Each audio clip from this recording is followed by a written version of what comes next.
अब हम सोच रहे थे कि वॉलंटियर्स की मीटिंग है, इंडोर करेंगे, आपस में बातचीत होगी और वहीं तक रहेंगे। अब इन लोगों ने क्या किया, जहाँ मीटिंग होने वाली थी उसके होटल को धमकाया, कहा कि यहाँ पर कॉकरोच जनता पार्टी वालों की मीटिंग करने दोगे तो तुम्हें उल्टा लटका देंगे। अब उसकी वजह से हमें इस गार्डन में मीटिंग करनी पड़ी। जो मीटिंग इंडोर होने वाली थी, मीडिया नहीं आने वाली थी, बस हम लोग आपस में बातचीत करने वाले थे। अब मीडिया भी कवर करने को आ गई। मुझे तो लगता है ये लोग जितना परेशान करते हैं, उतना हमारे पेपर में वर्क करते जाता है। इनको समझ नहीं आ रहा है हम लोगों से निपटे कैसे। पहले इन्होंने सोचा कि ये आंदोलन करेंगे, पानी बंद कर देंगे तो घर चले जाएंगे, नहीं गए हम। फिर सोचा कि खाना बंद कर देंगे, खाना अंदर नहीं आने देंगे, घर चले जाएंगे, हम नहीं गए। फिर वॉशरूम का भी पानी काट दिया, हम उसके बाद भी नहीं गए। ट्रिपल नहीं लगाने दी, हम उसके बाद भी नहीं गए। और आज इन्हें लगा कि हॉल बंद कर देंगे, हॉल वाले को धमकी दे देंगे तो मीटिंग नहीं करेंगे। हो गई मीटिंग अब। और मीटिंग अब जितनी पहले कुछ लोगों के बीच में होने वाली थी, बहुत बढ़िया, थोड़े लोगों के बीच थे, अब वो पब्लिक इवेंट बन गया है। अब तो हमारे वॉलंटियर और ज्यादा बढ़ जाएंगे। हमारा 15 अगस्त को देश को 80 साल आजाद हो रहे या नहीं हो रहे। 80 साल में हमें नई पार्लियामेंट मिल गई, प्रधानमंत्री जी को नया पीएम हाउस मिल गया, बीजेपी को इतने सारे हेडक्वार्टर मिल गए हर जिले में जो उन्होंने नोटबंदी के बाद बनाया। ये जो हुआ पिछले 7-8 सालों में हुआ है, नया पार्लियामेंट, नया पीएम हाउस, नए बीजेपी के हेडक्वार्टर। पिछले 7-8 साल में हमें बताए आपने कितने सरकारी बहुत अच्छी बात। 94,000 स्कूल बंद कर दिए गए थे, सरकारी 94,000 सरकारी स्कूल बंद कर दिए गए पिछले 10 सालों में। और उसके साथ साथ जब ये स्कूल आप बंद करेंगे तो आप अपने लिए नए हेडक्वार्टर शुरू कर रहे हो, आप नया पार्लियामेंट बना रहे हो। पार्लियामेंट तो अच्छा ही था, पुराना जो भी था, बिल्कुल। क्या दिक्कत है? क्या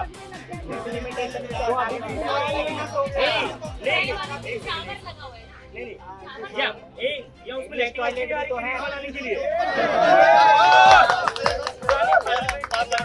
पुराने पीएम हाउस में क्या खराबी थी जो आपको हजारों करोड़ों झोंक कर नया पीएम हाउस बनाना पड़ा? क्या बस इंस्टाग्राम की रील में बैकग्राउंड अच्छा आना चाहिए इसलिए आपने नया घर बना लिया? क्या जरूरत थी इन हजारों करोड़ों में जो आपने नया पीएम हाउस बनाने में लगा है, नई पार्लियामेंट बनाने में लगा है? इसमें देश के हजारों जा सकते हैं, वो तो बंद कर रहे हैं, बिल्कुल बिल्कुल, लेकिन नहीं किए। क्यों नहीं किए? क्योंकि इनमें से किसी के भी नेता उन सरकारी स्कूलों में इनके बच्चे नहीं पढ़ पाते। इनके बच्चे वही पढ़ते जहाँ से मैं पढ़कर आया हूँ, बोस्टन में, कोलंबिया में, न्यूयॉर्क में, लंदन में। इनके बच्चे सरकारी स्कूलों में नहीं जाते। अगर इनके बच्चे सरकारी स्कूलों में जाते ना तो ये हेडक्वार्टर की जगह, पीएम हाउस की जगह सरकारी स्कूल बना। इनके अपने बच्चे नहीं पढ़ते वहाँ पर। तो 15 अगस्त को हम अपना कैंपेन शुरू करने जा रहे हैं, स्कूल ठीक करो। इस कैंपेन का नाम रहेगा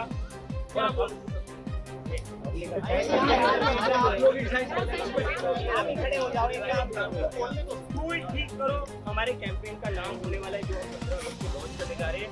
80 साल हो चुके हैं देश को आजाद होने के बाद। 80 साल में अगर सबसे ज्यादा कोई चीज हम लोगों ने इग्नोर करी है, सबसे ज्यादा कोई निगलेक्ट करी है, जिस पर जरा भी ध्यान नहीं दिया है, वो है गांव में पढ़ने वाले बच्चे, गांव में छोटे छोटे बच्चे। आपने आईआईटी बना दिए, आईआईएम बना दिए।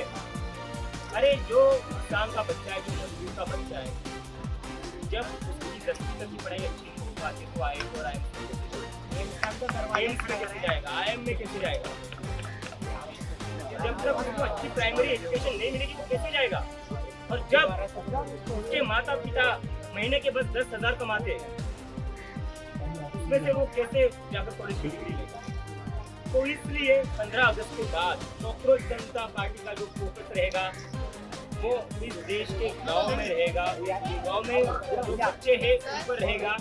क्योंकि हम ऐसा मानते हैं कि इस देश का जो भविष्य है वो बस प्राइवेट स्कूल में पढ़ने वाले बच्चे नहीं है। जो गांव के स्कूलों में बच्चे पढ़ते हैं, जो बच्चे गांव में रहते हैं, वो इस देश का सही मायनों में भविष्य है। भाई का प्रोटेस्ट है या अभिजीत का प्रोटेस्ट है, सब लोगों ने यही सोचा कि ये प्रोटेस्ट करना और इसीलिए ये सक्सेसफुल हो पाया। हर किसी ने यही सोचा कि ये प्रोटेस्ट मेरा अपना प्रोटेस्ट है और मेरी जिम्मेदारी इस प्रोटेस्ट को सक्सेसफुल करवाना, मेरी जिम्मेदारी इस प्रोटेस्ट में कुछ गलत नहीं होना चाहिए।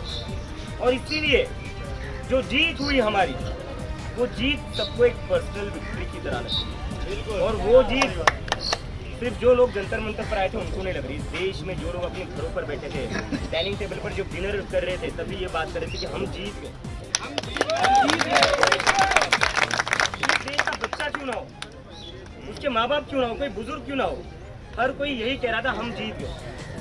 तो ये जीत सबके लिए एक पर्सनल विक्ट्री थी। मुझे नहीं याद आखिरी बार इस देश में कब ऐसा हुआ था जब किसी आंदोलन के बाद लोगों को लगा था कि नहीं यार ये मेरी जीत। चाहे किसी भी पॉलिटिकल पार्टी के हो, मेरे घर पर कई सारे लोग मुझे मिलने आ रहे हैं, उसमें अभी थोड़े दिन पहले बीजेपी के लोग भी आए थे और सामने आकर कहते हैं कि भैया हम ना बीजेपी से। लेकिन बड़ी खुशी हुई जब इस्तीफा आया। ये हुआ है, मैं झूठ नहीं कह रहा हूँ, ये हुआ है। बीजेपी को भी फैन बना दिया विजित भाई ने।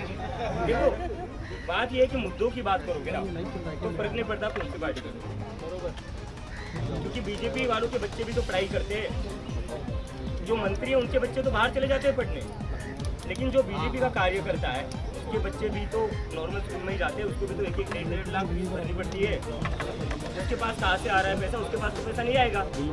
पैसा जो आ रहा है एमएलए के पास आ रहा है, एमपी के पास आ रहा है, मिनिस्टर के पास आ रहा है। लेकिन जो कार्य करता है, जो दिन भर अपनी चप्पलें घिसाता है इन लोगों के पीछे, उसके बच्चे के लिए क्या होता है? कुछ नहीं होता। तो इसीलिए बीजेपी के कार्यकर्ताओं को भी लगा कि नहीं, धर्मेंद्र प्रधान के इस्तीफे के बाद हमारी जीत।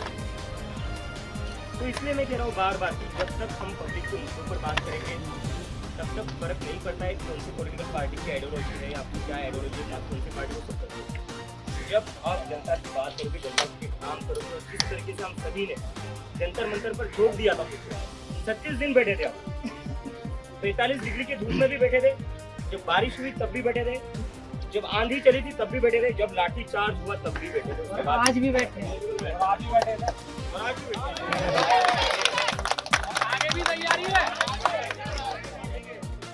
और जहाँ बैठने की जरूरत पड़ेगी वहाँ बैठेंगे। रांची का भी और एक बात तो है कि थोड़ा सतर्क रहिए, हमसे एक बार हम बैठ गए तो उठते नहीं है। फिर उठना उन लोगों को पड़ता है। अगर हम बैठ गए तो आपको आपकी कुर्सी से उठना पड़ेगा। और मैंने एक देखा है, अभी एक चीज मैंने नोटिस करी कि जंतर मंतर पर जो हुआ है, लोग बोल रहे थे कि जंतर मंतर की सबसे बड़ी जीत क्या है, धर्मेंद्र प्रधान का इस्तीफा सबसे बड़ी जीत है। पुलिस वाले सर आए, सर एक छोटी मीटिंग है, धरना नहीं दे रहे, मीटिंग है, मीटिंग करके चले जाएंगे हम। लोग पूछ रहे कि जंतर मंतर की सबसे बड़ी विक्ट्री क्या, कई लोग कह रहे हैं कि धर्मेंद्र प्रधान का इस्तीफा सबसे बड़ी विक्ट्री। धर्मेंद्र प्रधान का इस्तीफा जरूरी था, अकाउंटेबिलिटी। जंतर मंतर की जो सबसे बड़ी विक्ट्री थी, इस देश के अंदर लोगों के अंदर से उनका डर था, वो डर खत्म हो गया।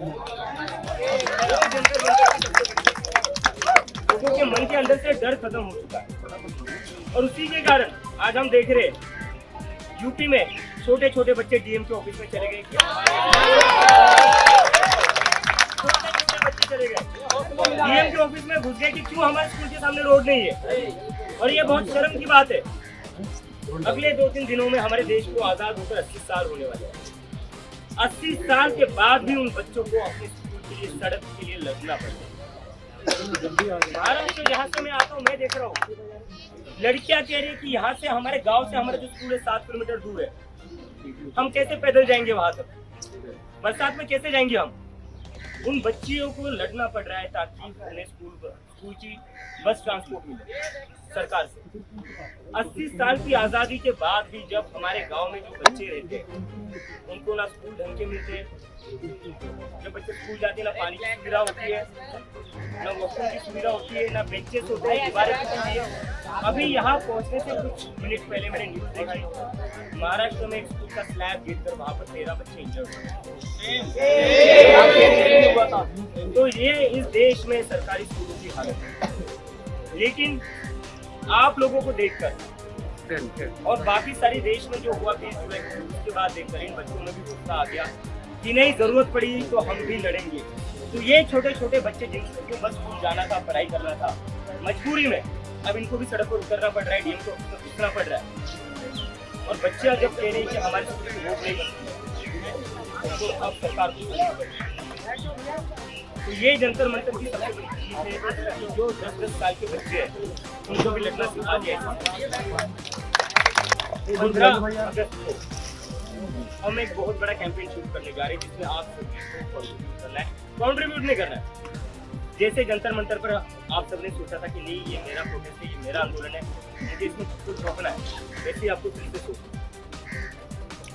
15 अगस्त से हम शुरू करेंगे गाँव में जाना। मेरा जो गाँव है तो वहाँ जाऊँगा, वहाँ पर जो स्कूल है मैं वो स्कूल देखूंगा, वो स्कूल की हालत क्या है। उसके बाद में वहाँ के सरपंच से रिक्वेस्ट करूंगा कि सर प्लीज स्कूल ठीक करिए।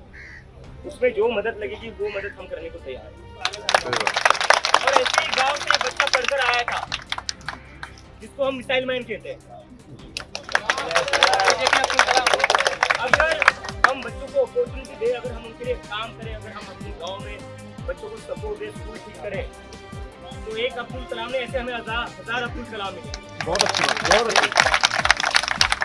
अब्दुल कलाम जी बने क्योंकि उनमें वो जिद थी, उनमें वो लगन थी जो हर बच्चे में होती है। लेकिन जरूरत होती है सपोर्ट की।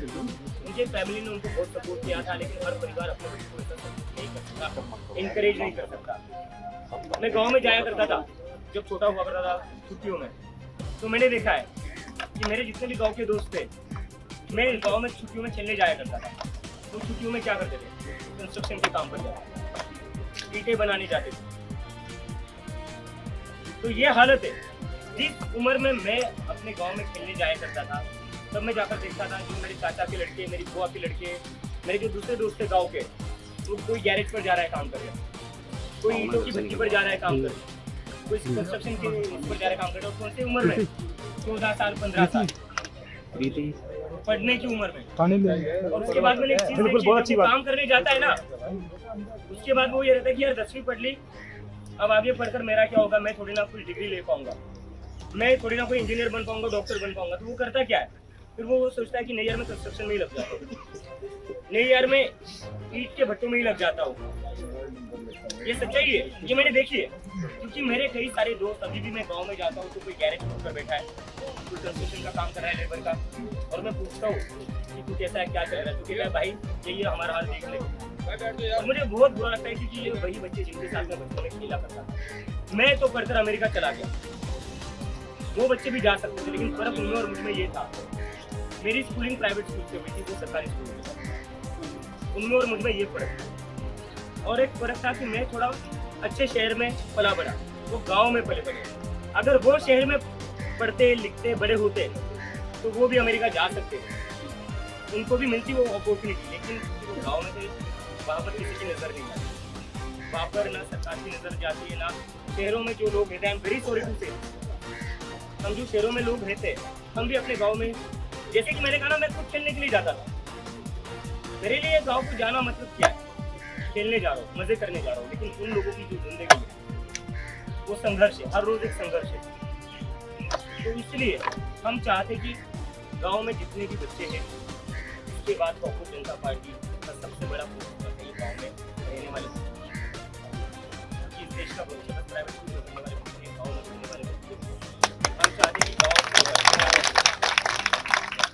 वो भी उस कॉन्फिडेंस से नीट की तैयारी करे, वो भी उस कॉन्फिडेंस से जेईई की तैयारी करे, और वो भी कहे जब वो 8वीं या 9वीं में हो, जब हम कहते हैं ना आपके कजन्स होंगे, आप पूछते होंगे कि क्या करना है, जेईई की तैयारी करने जा रहा हूँ, नीट की तैयारी करूंगा, या डेटा साइंटिस्ट बनना है, या रिसर्च में जाना है, या पीएचडी करनी है। हम चाहते हैं कि गाँव के बच्चे भी ये बात बोले, कोई ये ना कहे कि नहीं मैं तो कंस्ट्रक्शन करने जा रहा हूँ, मैं तो गन्ने के खेतों में गन्ने काटने जा रहा हूँ, मैं ईंट के भट्टों पर जा रहा हूँ। ये नहीं होना चाहिए उनका जवाब होना चाहिए मैं भी डॉक्टर बनूंगा, मैं भी इंजीनियर बनूंगा। जब तक ये जवाब हमें मिलता नहीं गांव के बच्चों से, तब तक हमें उन गांव के बच्चों के लिए काम करना है। तो मैं आप सबका कमिटमेंट चाहता हूँ, आप सारे लोग अपने अपने गाँव में जाए, क्योंकि मैं समझता हूँ आप भले ही शहरों में रहते हो, लेकिन सारे लोग तो गाँव से ही आए ना। बिल्कुल। शायद आपके पापा आ चुके होंगे शहरों में, जैसे मेरे पापा आ चुके थे, लेकिन आपके दादा नाना सारे खेती करते होंगे। मैंने यही चीज कही थी कि सब गांव पे ही जो है वो गांव में, और व्यवस्था है, बिना उसका विकास किए देश का विकास नहीं हो सकता। फिर 2047 नहीं, सॉरी क्या 2047 है ना,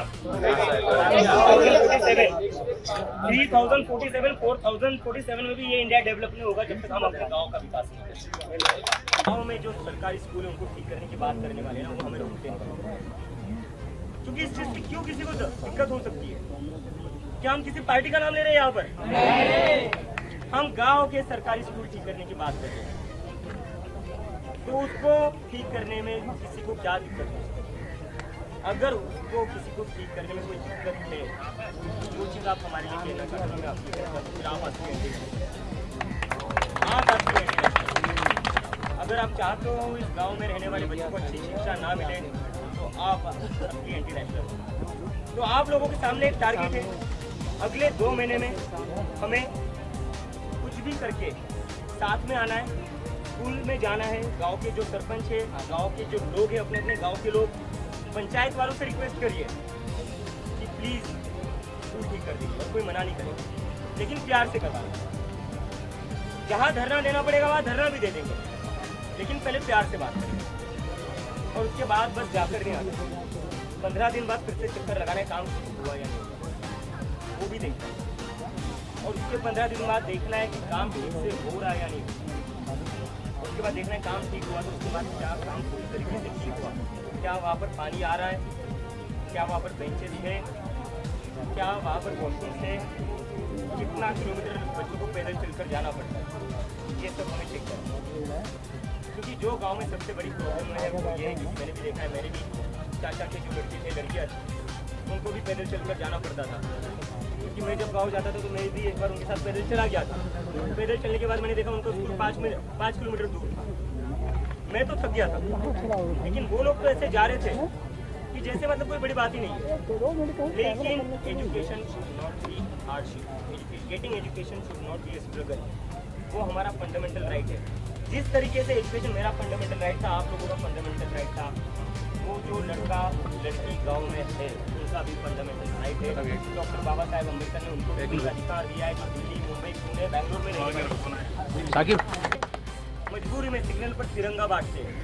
उन बच्चों का हम फोटो क्लिक करते, सोशल मीडिया पर डालते, happy independence day and this is my real India. अरे बदलो उस इंडिया को, बदलो लो।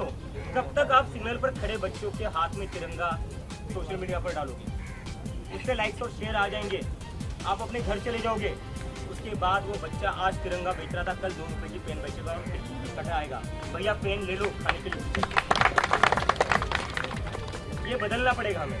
जब तक हम उन बच्चों की जिंदगी नहीं बदलेंगे ना, तो हम कितनी भी सरकारें बदल ले, कुछ नहीं होने वाला, कुछ नहीं होने वाला।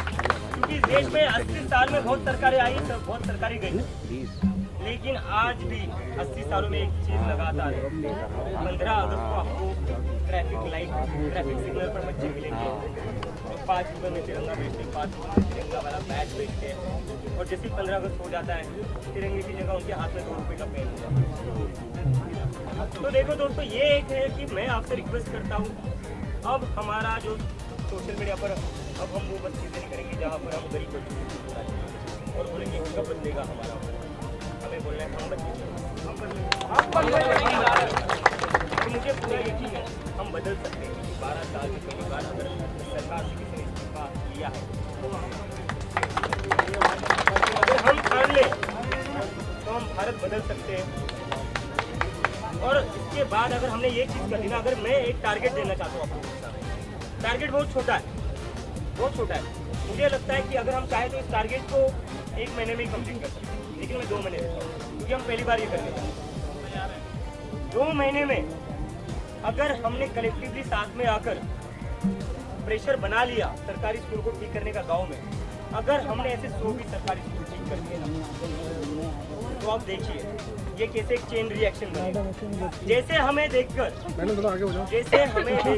जंतर मंतर का फुटेज देखकर आज पूरे देश भर में जैन अल्फा प्रोटेस्ट कर रहा है, वैसे अगर हमने 2 महीने के अंदर 100 सरकारी स्कूल ठीक कर दिए गांव में, उसके बाद देखना 10,000 स्कूल ऐसे ठीक हो जाएंगे। और जो आपने इस देश का सत्यानाश करके रखा है ना हिंदू मुसलमान की पॉलिटिक्स के ऊपर, उसे हम रोक कर रहेंगे, उसे हम खत्म करके रहेंगे, और इस देश में ऐसी राजनीति शुरू करेंगे जिसके बाद किसी भी बच्चे को सिग्नल पर तिरंगा झंडा ना बेचना पड़े 15 अगस्त को। वो बच्चा स्कूल जाएगा 15 अगस्त को, इंडिपेंडेंस डे मनाने के लिए सिग्नल पर खड़ा नहीं रहेगा। हम ऐसा भारत चाहते हैं जहाँ पर कोई बच्चा सिग्नल पर तिरंगा झंडा ना बेचे, वो तिरंगा झंडा लेकर अपने स्कूल जाए और वहां जाकर वो राष्ट्रगान गाए। ये भारत बनाना है हमें। सीजेपी क्या थी? सीजेपी कोई पॉलिटिकल पार्टी है? कोई संगठन था सीजेपी इसके पहले? सीजेपी खाली एक पेज था, लेकिन इस पेज को आंदोलन बनाया आप लोगों ने। और इन लोगों को मुझे पूरा पता है, पूरा यकीन है, क्योंकि जंतर मंतर पर बिना पद के आप लोग रात रात भर जाग रहे थे, बारिश में बैठे हुए थे, कड़ी धूप में बैठे हुए थे।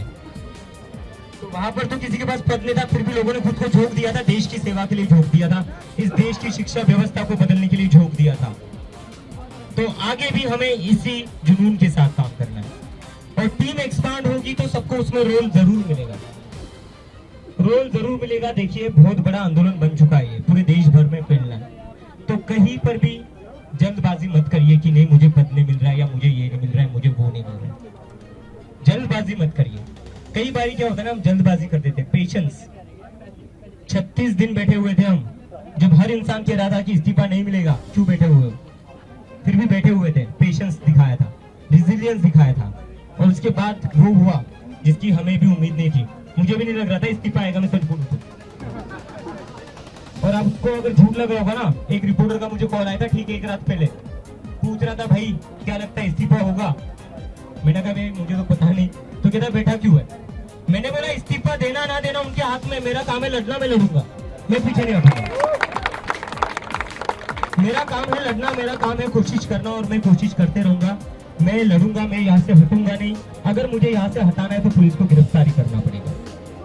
तो मुझे फर्क नहीं पड़ रहा था कि सरकार इस्तीफा देगी या नहीं देगी, हमारा काम है कोशिश करना।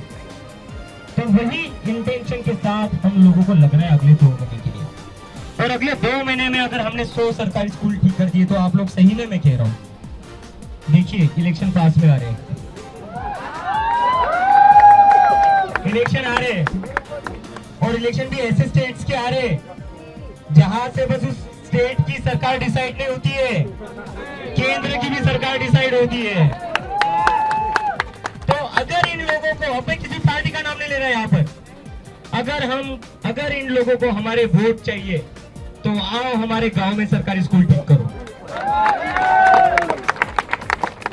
आओ हमारे गांव में हमारे बच्चों के लिए बेंच लगाओ, स्कूल में बच्चों के लिए पानी की सुविधा करो, स्कूल में वहां पर वॉशरूम ठीक करो, और कोई भी बच्चा पैदल ना जा पाए स्कूल को। क्यों जाए 5-7 किलोमीटर पैदल? किसी मिनिस्टर का बच्चा जाता है क्या पैदल स्कूल को? इनके बच्चे तो जाते होंगे वीआईपी सिक्योरिटी में, स्पेशल कार जाती होगी इनको छोड़ने के लिए। तो गांव में रहने वाले बच्चे क्यों 7-7, 8-8 किलोमीटर पैदल जाते हैं? मानसून में जा रहे हैं, अभी मैं देख रहा हूँ महाराष्ट्र में जहाँ की वीडियोस आ रही है, बरसात में लड़कियां वहां पर 7-7, 8-8 किलोमीटर पैदल स्कूल में जा रही है। किसी मंत्री की बेटी जाती है, जिन मंत्री का इस्तीफा हुआ धर्मेंद्र प्रधान जी, उनकी बेटी तो खुद बोस्टन में बैठी हुई जहां से मैं आ रहा हूं। तो इनके खुद के मंत्रियों के जो बच्चे हैं, जब वो ऐशो आराम की जिंदगी जीते हैं, तो हमारे गांव में जो बच्चे हैं उनके लिए ऐसी जिंदगी क्यों? सरकार तो उनकी ही वोट से बनती है ना। बिल्कुल जी। वोटिंग सबसे ज्यादा कहाँ होती है? कहाँ होती है? गांव में सबसे ज्यादा वोटिंग होती है। जो किसान है, जो मजदूर है, वो दिन भर लाइन में खड़ा रहकर वोट डालता है।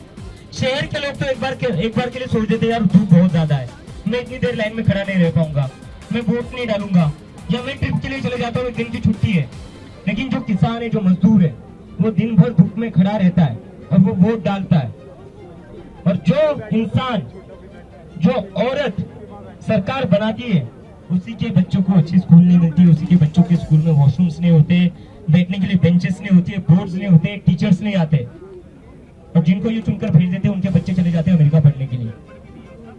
तो ये बंद करना है। तो मैं फिर से एक बार कह रहा हूँ, चुनाव आ रहे हैं तो स्कूलों पर काम हम शुरू करेंगे, और हम मजबूर करेंगे इन लोगों को स्कूल ठीक करने के लिए। स्कूल ठीक तुम्हें करनी ही पड़ेगी, स्कूल ठीक करो, हमारे कैंपेन का नाम होगा स्कूल ठीक करो। और अगर ये स्कूल ठीक नहीं करेंगे तो चुनाव आ रहे हैं, अगर गांव के लोग सरकार बना सकते दिन भर लाइन में खड़े रहकर, तो उसी लाइन में खड़े रहकर सरकार गिरा भी सकते हैं। राजनीति करेंगे, राजनीति, क्योंकि इस देश की शिक्षा जो है वो राजनीति है, वो पॉलिटिक्स है, और हम चाहते हैं कि देश की राजनीति जो हो वो शिक्षा पर हो। तो करेंगे हम राजनीति, करेंगे हम पॉलिटिक्स, और हम चाहते हैं कि इस देश की पॉलिटिक्स में शिक्षा पर बात हो, बेरोजगारी पर बात हो, हेल्थ केयर पर बात हो, हिंदू मुसलमान पर बात न हो। क्या किया इन लोगों ने हिंदू मुसलमान में बांटकर? क्या हिंदुओं के बच्चों के लिए अच्छे स्कूल बना दिए? बनाए इन्होंने? वो भी नहीं किया इन लोगों ने। इतना हिंदू हिंदू हिंदू मुसलमान करते रहते हैं। क्या किया आपने? एक भी स्कूल नहीं बना पाई है अच्छा, जहाँ पर ये बता सके कि देखिए कितना आलीशान स्कूल बना दिया है। इनसे अपने हेडक्वार्टर्स पूछोगे तो 100 हेडक्वार्टर्स दिखा देंगे, ये लाखों दिखा देंगे। तो यही है कि सीजेपी एक पब्लिक प्रेशर ग्रुप है, लेकिन वो ऐसा पब्लिक प्रेशर है जो इस देश की राजनीति को बदलेगा। अभी हम राजनीति में उतर नहीं रहे, लेकिन राजनीति उसके बाद भी बदल कर रहेंगे हम।